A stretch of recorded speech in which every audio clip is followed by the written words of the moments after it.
Bismillahir Rahmanir Rahim and Assalamu Alaikum. Welcome to another episode of the program Double Standards, which we bring to you on every Monday 7 to 8 p.m. We focus on the Middle East and we pick up an issue of importance and of interest to the public, and we discuss that issue at length using the historical, empirical knowledge, and we try to correlate that knowledge with the ongoing situation in the Middle East. So Middle East has been at war 100 years ago, 200 years ago, a millennium ago, and it is even today, and God knows it will remain for another 20, 30 years or maybe 50 years. To analyze the topic of today, which is the Saudi Zionist marriage of inconvenience. In order to, so going back to the history of how Zionism became so powerful, political and cultural ideology, later on became militaristic ideology, imperialistic ideology. And we will discuss that through the decades with the development right from maybe the time of the Rothschilds, who provided £4 million to Benjamin Disraeli to buy the almost 200,000 shares of Suez Canal, and the money was provided by Rothschild, the banking tycoon. In order to discuss that all, and especially this is the day when we commemorate the 6-Day War. The 6-Day War was fought between Israel on one side and 15 Arab countries on the other side. Nonsense. And so we will discuss that, and we will analyze that reality, that how the Arabs, despite the army of more than 500,000, were defeated by Israel emphatically. We will discuss that. And as usual, we have the analyst, we have the expert, and our valued guest in the program, Alan Hart. Welcome to the program. Good to be with you. Alan, what would you say on today? Today is important, the 1st of June, because the single most decisive thing that made the 1967 war inevitable happened 48 years ago to this day. Now, the war itself, which only lasted 6 days, didn't start until the 5th of June, but it was what happened on the 1st of June. There was effectively in Israel a military organized political coup against Prime Minister Levi Eshkol. He was utterly opposed to war for two reasons. He was well aware that the Arabs, Nasser and the Arabs, were not going to attack. In fact, his whole government, his whole intelligence system knew that. Also, Eshkol wanted to make peace on the basis of Israel inside its 67 lines. Now, those who wanted war wanted to finish the business of 1948 and grab more land, the West Bank and the Golan Heights. Now, what the military insisted on was that Prime Minister Eshkol get rid of the defence portfolio. He was both Prime Minister and Defence Minister, and hand the defence portfolio to Israel's one-eyed warlord, Moshe Dayan. And Moshe Dayan was determined to have a war. And let me tell you a fabulous true story which I lived, which tells you what a master of deception Dayan was. The day after he became Minister of Defence, he called back from the front lines thousands of Israeli soldiers. And they were playing, swimming on the beaches, which 2 hotels there were most of the world's hundreds of journalists and TV people with. They were going arm in arm down the streets of Dizengoff drinking coffee. And all but one of the hundreds of correspondents there said, "Oh, it's de-escalating. There won't be a war." Now, I was determined to believe this was a trick to throw everybody off course. And there were 2 reasons why. Dayan had been in the political wilderness, but I knew he was going to be imposed upon. 3 days before he was, I doorstepped him with my ITN TV crew coming out of his office. And I said to him, if I'd have said, "When's the war going to start?" he would have ignored me. So I said to him, "What do you think the future holds?"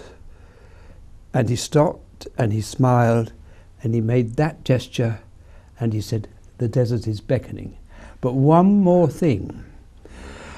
All of the other journalists, almost without exception, because they saw all these Israelis coming back, they checked out of the hotel, they said, "Oh, there's no war, we'll go elsewhere."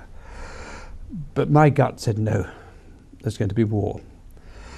And on the Saturday evening, the war started on Monday, on the Saturday evening, I took myself for a midnight walk through one of the great residential areas of Tel Aviv. Big square surrounded by houses all the way around. And I saw 3 buses, blacked out buses, parked. Just one driver was smoking a cigarette. On the stroke of midnight, doors all around the square opened and soldiers came back and they were getting into the buses to go to war. I thought about this and I woke up on Sunday and I said, war's going to start on Monday. So I sat down and wrote a 40-second voice piece for ITN in which I said, for some reasons I can tell you, for some I can't, the war will start on Monday, tomorrow morning. Now ITN was going to use that story. It was the Sunday evening bulletin, only 7 minutes, and it was speculation, but they were going to use it. But they dropped it at the last minute because 2 planes crashed, one in France and one in the Midlands, and they had all the bodies and the wreckage. So I was denied by fate the scoop of a lifetime. I was literally the only journalist who called it right, that the war would start on Monday morning.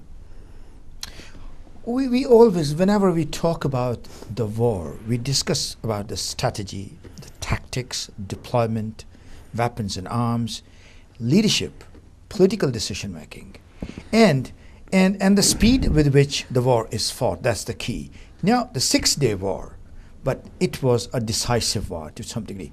547,000 troops on the Arab side, plus 1,000 combat aircraft, plus 2,500 main battle tanks. Now, in comparison, Israel had got 264,000 troops, only 100,000 they were deployed, and Israel had less than 300 combat aircraft and about 400 main battle tanks.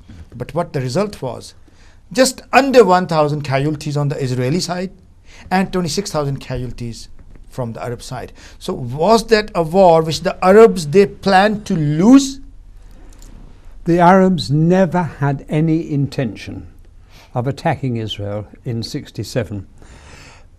What really happened, the full story is in my book, the Israelis set a trap for Nasser and he walked into it. And the trap was set in the last months of 1947 when Israel was attacking Syria. It was shooting its jets out of the air. Now, because Nasser had got a defense agreement with Syria, he couldn't sort of sit idly by while this was happening. So he went through the motions of deploying 2 divisions of troops in Sinai. It was really to save his face. And that's what the Israelis wanted him to do.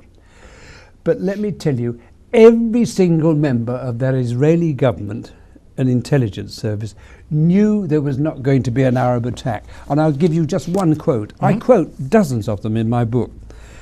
Menachem Begin, Prime Minister, world's probably most effective terrorist, said in 1980, in June 1967, we had a choice. The Egyptian army concentrations in the Sinai approaches did not prove that Nasser was about to attack us. We must be honest with ourselves. We decided to attack him. Now, this is one of the great lies of Zionism's version of history, that poor little Israel has lived in constant danger of annihilation. It wasn't even true in 1948. In 1948, the Arabs Arab armies from units from 5 countries didn't invade to wipe out Israel. They invaded to try to hold on to the land that had been assigned to the Palestinian state by the partition plan. And they failed miserably at that. They were poorly led, their morale was dreadful, but there was a truce a short time into the fighting for a month. During that truce, the Arabs received not one bomb or one bullet. Israel had made arrangements and was getting all the weapons it needed.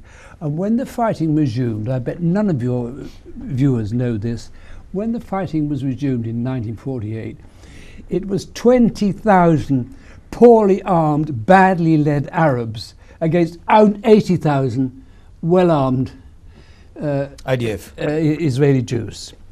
I mean, it is a complete lie. Israel's existence has never ever been in danger, not even in 1973, and I was there for that too. I mean, still today most people believe that Israel was in danger. That war was given the green light by Henry Kissinger to Sadat, because Kissinger, even he, was fed up that the Israelis wouldn't bend a little and allow him to get them into a peace process. So Sadat's plan, which Kissinger okayed and sent the green light 2 days before it happened. Sadat's plan was to cross the canal and stop. And the idea was, Kissinger's calculation was, that would be a shock to the Israelis. He would give them 2 days to fight back, and then he'd blow the whistle at the Security Council and bring them both together. It all went badly wrong, because General Ariel Sharon realised that they'd not only been set up by Sadat, they'd been set up by Kissinger. So Sharon said, we must not only teach Sadat a lesson, we must teach Kissinger a lesson. And if you then remember, he broke out and he crossed the canal. And Kissinger was in such trouble, he didn't know how to stop this, because in the opening hours of the war, Sadat was a conquering hero, and he could be bounced into talks. But the more the war went on, the more he looked like a disastrous failure. So what the hell was Kissinger to do? He went to Moscow, and he and the Russians, Soviet Union, cooked up a phony story about the danger of nuclear war. And what that did, and this was told to me by Prime Minister Golda Meir, what that did, it forced Golda to get into a helicopter. And the way she told me the story, she said, imagine it. She said, I was in my slippers, got into the helicopter, crossed the canal, got out, and I marched up to Sharon, and I poked him in the chest, and I said, I'm your Prime Minister, and I order you to stop. The truth is, Israel could have gone on to conquer the whole Arab world if it had wanted to. There was nothing to stop Now them. the question, why did Faisal opt out? Or I rephrase that why Saudi Arabia did not actively participate in the Yom Kippur War of October 1973? Because you were interacting with King Faisal in those days. You were very close to him at some time. Yep. The honest answer is that the Arabs never ever intended to fight Israel to liberate Palestine. When the Palestine file was closed by Israel's victory in 1948, the Arabs behind closed doors shared the same hope as Zionism and the major powers, that the file would remain closed forever, because they knew that if it was ever opened, it would mean a confrontation not only with Israel, but with America and the Western powers and Zionism's backers. So they didn't ever want it. I think I told you before, and I'll repeat it, one little story about how rotten I think the Arab regimes are. They all knew in 1982 that Sharon was going to send the Israeli army to Lebanon and all the way to Beirut for the purpose of exterminating the PLO leadership and destroying its infrastructure. They all knew that was going to happen. And they met secretly in the Gulf, without interpreters, without anybody, just the leaders, to send President Reagan a message. And it said, when Sharon goes to Beirut, don't worry, we won't do anything. Now, how do I know that's true? Sultan Qaboos was one of the leaders present, and he told Arafat, and Arafat told me. And Qaboos said to Arafat, you will ask for our help, and it will not come. Be careful. He just to round it up, the Arabs have never ever had any intention of fighting Israel to liberate Palestine. They have betrayed the Palestinians totally. Now, a big question comes to the mind. A couple of weeks ago, Pope Francis and Barack Obama, commenting on Zionism. They said, anti-Zionism is anti-Semitism. Now, this is a statement by two great leaders of the world. No, but it reminds me of a deja vu situation. 10 years ago, Prince Bandar bin Sultan, as a little earlier than that, he, while giving a talk in front of the American Israel Public Affairs Committee's, one of their annual sessions, he uttered almost a similar, words, that anti-Zionism is anti-Semitism. Does it make any sense? Well, I'm afraid this Pope lost my respect for him. I mean, I up to that point, I had some respect for him because he was taking on the crooks in his own place, the sort of papal mafia, or trying to. But he had to kiss backside because the week previously he had received Abbas, and he was totally misquoted as referring to Abbas as the angel of peace. Mm-hmm. Well, that's not what he actually said. He didn't say, you are now an angel of peace. Mm-hmm. What he actually said was, I hope one day you can become an angel of peace. And all hell broke loose. The Zionists fired all their propaganda at him. So he had to kiss backside. And he comes up with this statement, which more or less says anti-Zionism is anti-Semitism, which is a complete nonsense. Let's go back to the last quarter of the 19th century, just a bit of history. Rothschilds, Benjamin Disraeli, Suez Canal Zone, shares. And bearing that in mind, who do you think is the real father of the modern Zionism? Benjamin Disraeli, the British Prime Minister, Jabotinsky, or Theo Herzl? The real father are the British, English, Christian fundamentalists who backed the Zionist project. That actually that's where Zionism has its origins. The real question, and now you mentioned before the Rothschilds, mm-hmm.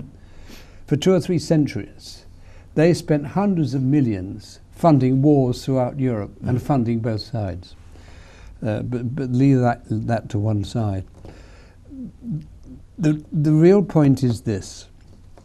Until the Nazi Holocaust, and I loathe Holocaust deniers, it did actually happen.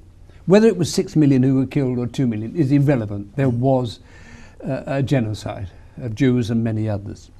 But until the Nazi Holocaust, most Jews in the world had no interest whatsoever in the Zionist project. It was only the Zionism being able to use that. So you asked me who the real fathers of Zionism were. The British, English Christians, Balfour, mm-hmm. British Foreign Secretary, for giving them the Balfour Declaration, mm-hmm. and Adolf Hitler. They are the 3 godfathers of Zionism. Mm-hmm. Now, one interesting question is, why the hell did Britain give them the Balfour Declaration? There were a number of reasons. One was, we didn't want any more Jews coming to Britain. Between 1890 and 1910, 3 million Jews streamed out of the Soviet Union, mm-hmm. which was their homeland. And many of them were real radical revolutionaries. And our authorities said, we don't want any of those bloody Jews coming here. Mm-hmm. And even the settled Jews of Britain didn't. In fact, the chief rabbi sent a message to Russia's Jews saying, please, please don't come here. So we wanted the Jews to have somewhere else to go. Secondly, we needed the Jewish Zionist help to bring America into the war. And thirdly, we needed the Zionist help in Russia to keep Russia in the war. Mm-hmm. So there were many factors. Mm-hmm. But the godfathers are Christian fundamentalists in this country, as I say, Balfour and Adolf Hitler. They are the godfathers. Almost every ideology in the modern history of 200 years of modern history of development of political thoughts, starting from the late 17th century and then coming to Hobbes and Locke and in France, Rousseau, Montesquieu, Voltaire. Now, every revolution or every new ideology that comes as a cultural solution to the existing problem, sometimes it provides economic solutions, sometimes political solutions. Starting with Dreikaiserbund of 1870s, coupled with the Kulturkampf, the culture came. Bismarck gave a new direction to that. Now, Zionism today is the real problem in the last quarter of the 19th century for Benjamin Disraeli and other Christians, as you identified them, was the real problem to bring in Judaism into Britain or Zionism? No, it wasn't to bring either to Britain. It was to create a state for some Jews. I mean, that's what Zionism is all about. Zionism is a political idea that came to the House of Commons, and where it went back to... No, it was Zionism. Look, Zionism and Judaism have nothing in common. They are total opposites. Although some of Judaism's early books are full of the most rabid, loathed stuff, there was basically a reform of Judaism in the 18th, or early 19th century. So one can today make the statement that Judaism today and for a century or more past has been the same as Christianity and Islam in this sense, that it has as its root a set of moral values, right? That's what all the three have in common at their heart. Zionism has made a complete nonsense of these moral values and ethical principles. And that's why my book is titled Zionism, the Real Enemy of the Jews. When I look at the three religions, Ijaz, I see Christianity dying on its feet, apart from the 80 million mad Christian fundamentalists in America who support Israel right or wrong. And that's odd because they basically are the biggest anti-Semites in the world. The reason why they fund and support Israel is they see it as the instrument for bringing about Armageddon. And when that day comes and Jesus comes back, according to their thinking, he says to the Jews, right, now you must give up your Judaism and become Christians. And if you don't, I mean, what a deal. But Zionism goes along with this because it makes a powerful lobby. So, sorry, I've almost forgotten what I was saying. That's one thing. They're not Judaism the and same. Zionism, Yeah. So they are total opposites. So Christianity is disappearing. Oh, sorry, that's right. I say Christianity is dying on its feet. I see Islam in the most terrifying mess. As I've said to you before. Islam or Muslims? All right, I stand corrected. Muslims. But what I've said to you before, and I say it again, in my view, what Islam needs and Muslims need is your very best scholars to take the Quran and all other appropriate teachings and come up with a statement saying, this is the meaning of the Quran in today's world. Okay, thank you. As I always mention, this is an interactive and live program.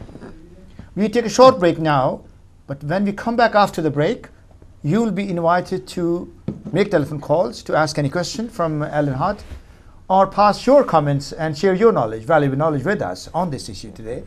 And we will come back in about a few minutes' time. We take a break